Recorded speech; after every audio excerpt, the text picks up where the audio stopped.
ఈ 25 నామాలు ఎక్కడ చెప్తున్నాడో అక్కడ సహస్రం చెప్పినంత శక్తి మీకు కలుగుతుంది. అంత గొప్ప నామాలు నేను చెప్తాను, మీరు కూడా చెప్పండి.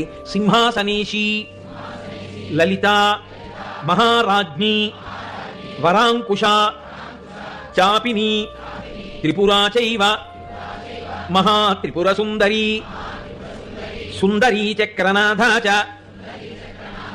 సామ్రాజ్ఞి, చక్రిణీ తథా చక్రేశ్వరి, మహాదేవి, కామేశి, పరమేశ్వరి, కామరాజప్రియా, కామకోటిక, చక్రవర్తిని, మహావిద్య, శివానంగవల్లభ, సర్వపాటల, కుళనాథ, ఆమ్నాయనాథ, సర్వాంనాయ నివాసిని, శృంగారనాయికా చేతి,